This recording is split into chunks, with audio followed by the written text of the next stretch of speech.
ખેડૂત પોથીની ખેડૂત સંવાદ યાત્રા પહોંચી છે દાંતા. ધારાસભ્ય કાંતિભાઈ ખરાડી આપણી સાથે છે. અહીંના જે લોકલ પ્રશ્નો છે તેની પણ ચર્ચા કરવી છે. અહીંના ખેડૂતોની વાત કરવી છે, આદિવાસીઓની વાત કરવી છે અને વર્ષોથી તેમની જે પેન્ડિંગ માગણીઓ છે આ તમામ મુદ્દે ચર્ચા કરવી છે. કાંતિભાઈ, ખેડૂત પોથીમાં આપનું સ્વાગત છે. જી. તાલુકા પંચાયત, જિલ્લા પંચાયતની ચૂંટણીઓ આવી ગઈ છે અને આ ચૂંટણીઓ સીધી જે લોકલ પબ્લિક છે એમને સ્પર્શતી, કારણ કે એમની અંદરથી જ ઉમેદવારો આવતા હોય છે. ત્યારે આપણા વિસ્તારની વાત કરીએ તો કેવા પ્રશ્નો મહત્વના રહેવાના અને કેવા મુદ્દે આખી આ ચૂંટણી છે એ લડાવવાની? બિલકુલ, ચૂંટણીઓ મુદ્દા આધારિત લડાશે. આ વિસ્તારમાં હમણાં તો જાણે કે મારે આ વિસ્તારની અંદર દોતા હોય, અમીરગઢ હોય કે હળાદ હોય, સૌ પ્રથમ તો આ વિસ્તારની સૌથી વધારે વસ્તી આદિવાસી છે. આ વિસ્તારની વસ્તી વર્ષોથી જંગલ વિસ્તારથી અડીને રહેતી આવી છે. અને એમ પણ કહી શકાય કે જંગલ વિસ્તાર જોડે આ જનતાનો સીધો નાતો કહેવાય. એક બાજુ જલ જંગલ જમીનની ચર્ચાઓ થતી હોય, પણ એના ઉપર હું એટલા માટે ભાર મૂકવા માંગુ છું, જે લોકો જંગલ વિસ્તારની અંદર અને જંગલ વિસ્તારથી અડીને જે રહેતા હોય એ લોકો જંગલ વિસ્તારને નુકસાન નહીં પહોંચાડતા. જંગલ એ લોકો બચાવી રહ્યા છે, વૃક્ષોનો ઉછેર પણ કરી રહ્યા છે. પણ નામ પડે છે આદિવાસીઓનું, જંગલ વિસ્તારમાં રહેતા આદિવાસીઓનું જંગલનો નાશ કરી નાખ્યો છે. પણ સાચી વાત એવી છે કે જે લોકો આજુબાજુ રહે છે જંગલનો નાશ કદી કર્યો નથી, કરવાનો નથી. એટલા માટે હું કહી રહ્યો છું કે સીધી લીટીમાં કે જલ જંગલ જમીન આદિવાસીઓને સીધો નાતો છે, એટલા માટે કહેવા માંગુ છું. હા, બિલકુલ, આજની તારીખમાં જંગલ ઓછા થઈ ગયા છે, વિસ્તારમાં ઘટી ગયું છે. પણ જે કરતા હરતા છે વહીવટી તંત્ર, સરકારી જે કર્મચારીઓ, એ પોતે જ એ વિસ્તારમાંથી જંગલનો નાશ કરી રહ્યા છે. અને નામ પડે આદિવાસીઓનું, અશક્ય છે. એ લોકો કદી જંગલનો નાશ નથી કરતા. એક તરફ એક પેડ માં કે નામને જેવા સ્લોગનો આપી અને જંગલો વધારવાની અને વૃક્ષો વાવવાની વાત થાય છે, અને તમે એવો દાવો કરો છો કે વૃક્ષો ઘટી રહ્યા છે. કેવી રીતે? બિલકુલ, હું કહી રહ્યો છું, સરકારના નારા તો અઢળક છે, પણ બધા કાગળ ઉપર, સભાઓમાં બોલવું, જૂઠું બોલવું, લોકોને ખોટા વાયદાઓ કરવા, એ સરકારની કાયમી માટે નીતિ રહી છે. ને હું અત્યારે જે વાત કરી રહ્યો છું એ ગ્રાઉન્ડ લેવલ ઉપરની વાત કરી રહ્યો છું. એટલા માટે કે જ્યારેથી વન વિભાગ પોતે જ, એમની જવાબદારી છે વન ઉછેર કરવા માટે, બિલકુલ, પણ એ લોકો ઉછેર નથી કરતા. આ વિસ્તારમાંથી ઇમારતી લકડો હોય એ પોતે જ જંગલ કટિંગ કરાઈ કરીને વેચી મારતા હોય. એમને ધંધો ખોલ્યો છે, વ્યવસાય ખોલ્યો છે, નામ આદિવાસીઓનું આપે છે. વર્ષોથી આદિવાસીઓની જંગલ જમીનની માંગણીઓ 2006 પહેલની જે કોંગ્રેસ સરકાર હતી ત્યારે આ કાયદો ઘડાવવામાં આવ્યો અને એવું કહેવામાં આવ્યું કે 2006 પહેલથી એ લોકોનો કબજો હોય, એ કબજો જે લોકો ખેડે એની જમીન, વાવે એનું ખેતર. બિલકુલ. તો જાતિના જી, એ લોકો બધા જ નિયમો કાયદાઓ બધા નેવે મૂકીને જે જગ્યા અંબાજીથી ઉમરગામ સુધી જે આદિવાસીઓ છે, આ સરકાર જાણી જોઈને આદિવાસીઓને હેરાન કરતી હોય છે. જાતિના એટલા માટે એ લોકો 10 વીઘા જમીન કાયદેસર જોગવાઈ છે, 10 એકર જમીન જોગવાઈ છે, પણ એટલી નહીં આપવી. અને એ લોકોની સનદો માગણી કર્યા પ્રમાણે આપવી પડે, પણ નહીં. કબજો 10 વીઘાનો હોય અને એ લોકોને સનદ 1 વીઘાની આપે, ત્યાં મુદ્દો ઊભો થાય છે કે ભાઈ આટલા વર્ષો પહેલથી અમારો કબજો હતો, જે કબજો હતો એ પ્રમાણે સનદ આપવી પડે. પણ એ નિયમો સાઈડ મૂકીને 10 વીઘાના બદલે 1 વીઘો આપે, 9 વીઘા નહીં આપવાના.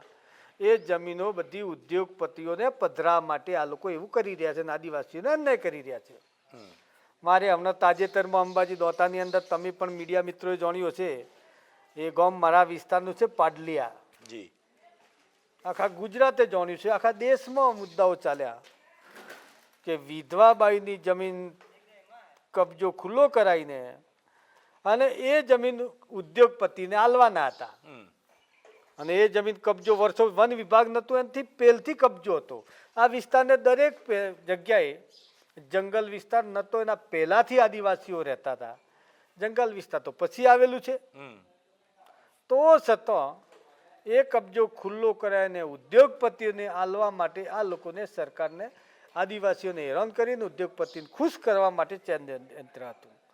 અને પછી એમ કે અમે કબજો ખુલ્લો કરાવવા ગયા, અમને આદિવાસીઓએ માર્યા. તો એ તમારા બાપની પેઢી ક્યાં હતી કબજો ખુલ્લો કરાવવા ગયા? કેના કહેવાથી ગયા? પોલીસ કેને મંજૂરી આલીથી ગઈ? વન વિભાગને કેને મંજૂરી આલી ખુલ્લો કરવા માટે ગયા? અને ખુલ્લી કરવા માટે ગયા તો મંજૂરી કાંઈક તો સરકારની હોય ને. બિલકુલ મંજૂરી હોય, 1 નોટિસ હોય, 2 નોટિસ હોય, 3જી નોટિસે જઈને હટાવી શકે, પોલીસનો બંદોબસ્ત લઈ જઈ શકે. પણ કોઈને નોટિસ આલ્યા વગર બથામણો કબજો કરવા માટે જાય એટલે જનવરનો માળો જો ભાગવા જાય ને તો જનવર પણ આપણને હમું પડે છે. આવી રીતે આ લોકો કરતા એટલે હેરાન કરે. મારો એ વિસ્તારની અંદર મુદ્દા નંબર 2, અંબાજીથી માંડીને ઉમરગામ સુધી જે આદિવાસીઓ રહે છે, આ વિસ્તારની અંદર આદિવાસી ભણી ગણીને સુખી ના થવા જોઈએ. ને ભણી ગણીને નોકરીમાં જતા રહે તો આપણો કોઈ ભાવ નહીં પૂછે. એટલે આદિવાસીઓ દાખલાઓ રદ કરવામાં આવી રહ્યા છે. ગમે તે બોના હેઠળ રદ કરવામાં આવે. પુરાવા કેવા મોગે છે? 1950ના પુરાવા. તો 1950ના પુરાવા ગામડાઓમાં શાળાઓ નથી, ગામડાઓમાં આંગણવાડીઓ નથી, પંચાયત પણ નથી, ને હશે તો સરકારના રેકર્ડ ઉપર હોય. આદિવાસીઓ પાસે શેના માટે તમે પુરાવા માંગો છો? તમારો શું અધિકાર છે પુરાવા માંગવાનો અને દાખલાઓ રદ કરવાના? એટલે એક જ લઠ્ઠું લઈને બેઠા છે કે આદિવાસીઓ પાસે 1950ના પુરાવા માંગો અને આપી ના શકે એટલે એમને દાખલો રદ. આવા દાખલાઓ આદિવાસીઓના ખોટા દાખલાનો પણ બિલકુલ હું એ વાત ઉપર આવું છું જી કે સાચા આદિવાસી હતા એમના દાખલા રદ કર્યા અને ખોટા જે આદિવાસી હતા દક્ષિણની અંદર ગીર બરંડા, રબારી, ભરવાડ, ચારણ, એમાં નક્કી જ હતું, એક ગામ એવું હતું કે આ ગામની અંદર આટલા દાખલાઓ આપવા અને અતિ ગરીબી નીચે જીવતા હતા એટલા માટે આ લોકોએ 450 કે 550 દાખલાઓ નક્કી જ હતા, એટલા જ આપવા. આજે આ સરકારે આ ઉત્તર સાચા આદિવાસીઓને અન્યાય કરીને પેલા ખોટા આદિવાસી 20,000 ઘાલ દીધા. સરકારની આદિવાસીઓ પર તરાપ મારી છે. આદિવાસી દીકરા દીકરીઓ ભણાવે, નોકરી લાગવાનો ટાઈમ આવે એટલે આ સરકાર ગળે સરી લઈને બેહે કે આદિવાસી ઉપર આવવો જોઈએ નહીં.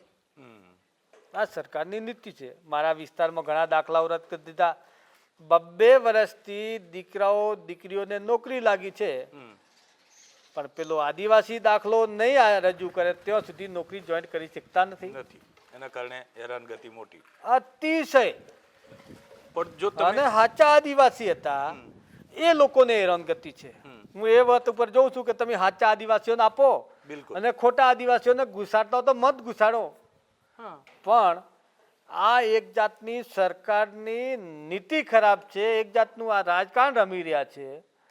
પણ આ વિસ્તાર એવો છે અંબાજીથી ઉમરગઢ જે સુધી જે આદિવાસીઓ છે એમને જેટલા હેરાન કરવા એટલા કરશે, પણ આદિવાસીઓ પીછે હટ નહીં કરે અને જે તે ટાઈમે ચૂંટણીઓ આવતી હશે ને એ વખતે એમનો બદલો આલવા માટે આદિવાસીઓ બંધાયેલા છે. પણ તમે જે કહી રહ્યા છો કે આટલી બધી હેરાનગતિ છે, એક સમય હતો કે કોંગ્રેસનો આદિવાસી વોટ બેંક એ પ્યોર કોંગ્રેસની વોટ બેંક હતી. આજે તમારા જેવા આંગળીના વેઢે ગણી શકાય એટલા આદિવાસી ધારાસભ્યો કોંગ્રેસ પાસે રહ્યા. મોટા ભાગનો બેલ્ટ જે છે એ ભાજપે કવર કરી લીધો. કવર કર્યો છે. અન્યાય થયો હોય તો પછી કેમ આવું થયું?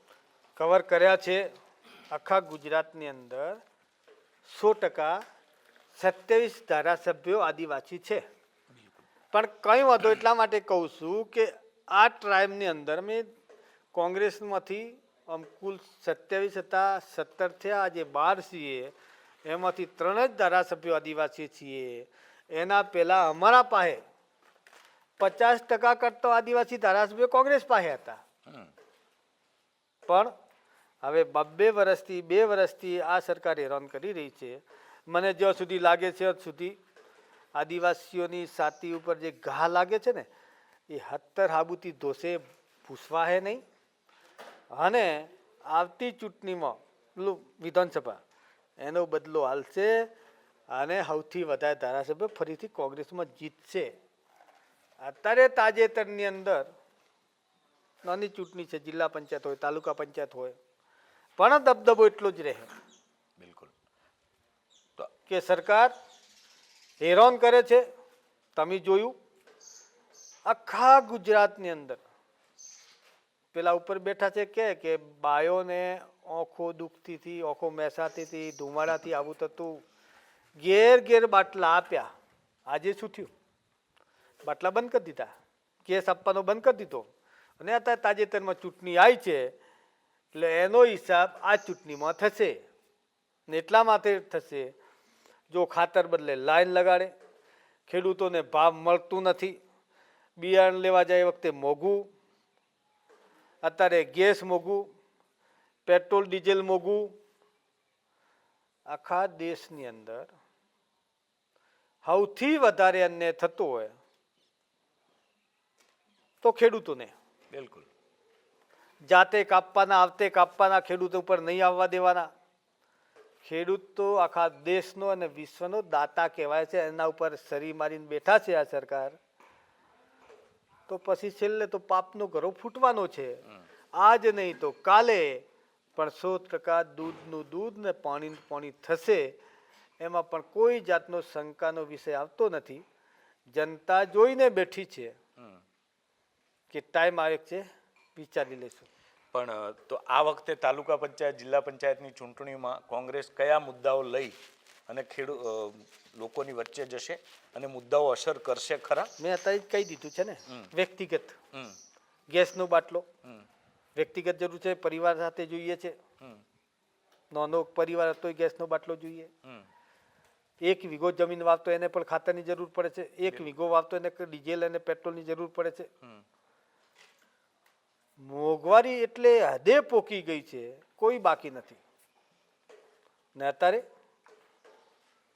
ચૂંટણી છે એટલે ઠરીને બેઠા છે કે હજુ ભાવ ને કે પેટ્રોલ ડીઝલના ભાવ તૈયાર જાતે. આજે તમે જાઓ પેટ્રોલ પંપ, પેટ્રોલ ડીઝલ મળતું બંધ થઈ ગયું છે. આજની તારીખમાં ઘણા પંપો પર ડીઝલ મળવાનું બંધ થઈ ગયું છે. આ બધી જ જનતા ઉપર સરકારને ચોખ્ખી તરાપ છે. તો પછી જનતા શું કરે? જોઈને બેઠી છે કે આવવા દો, હવે કેટલા દિવસ કરશે.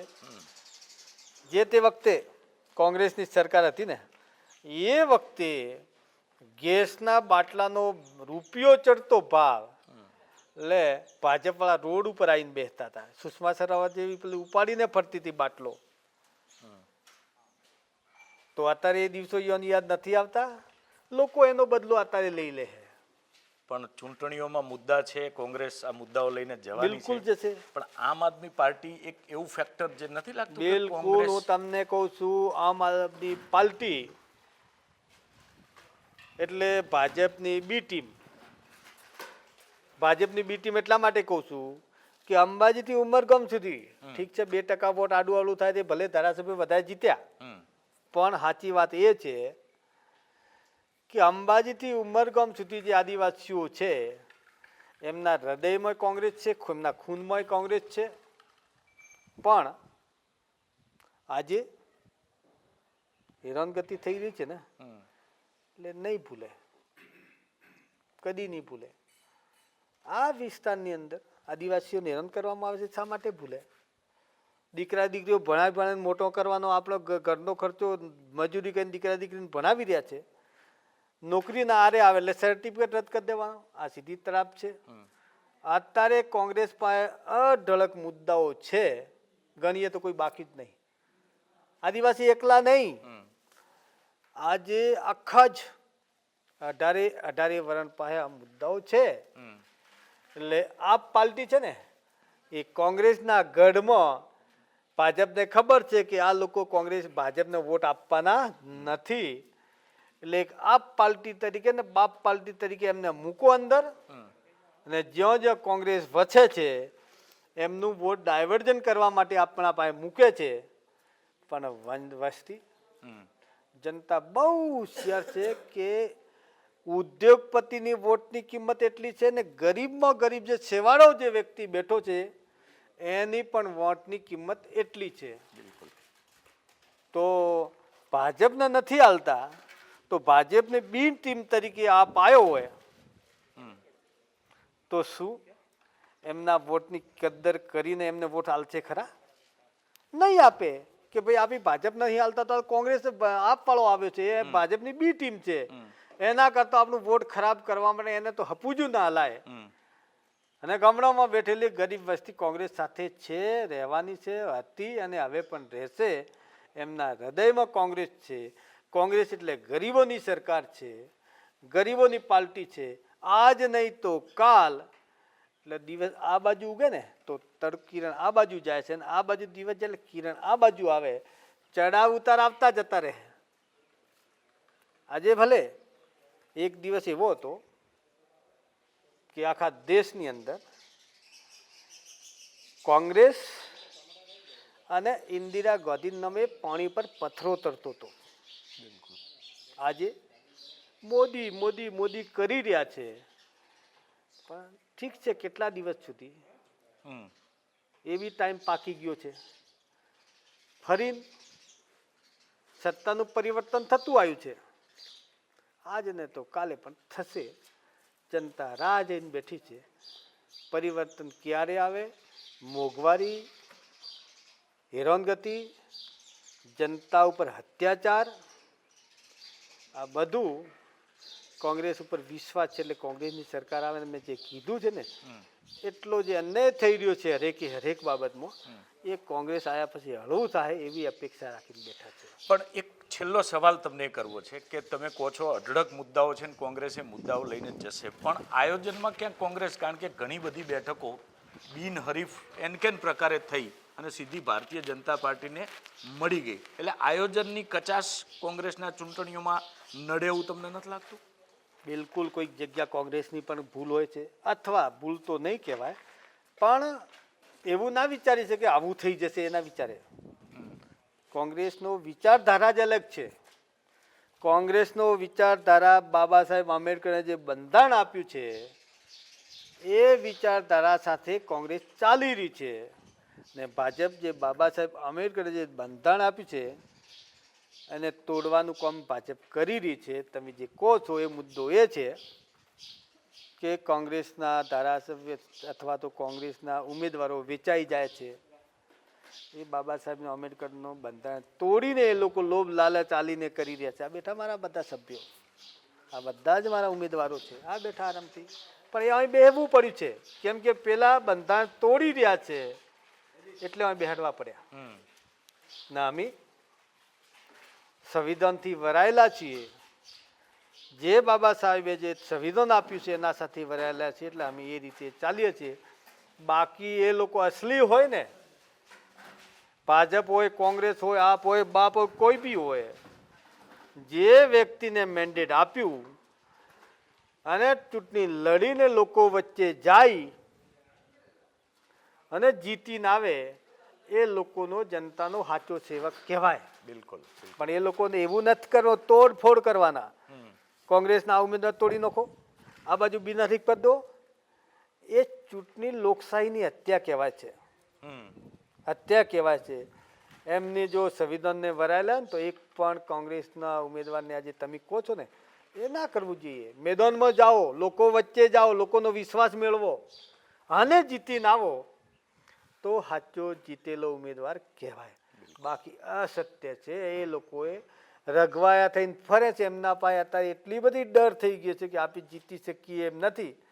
એટલે જેટલું થાય એટલું 2 નંબરનો કાળા નાણાં એમના પાસે ખૂબ છે.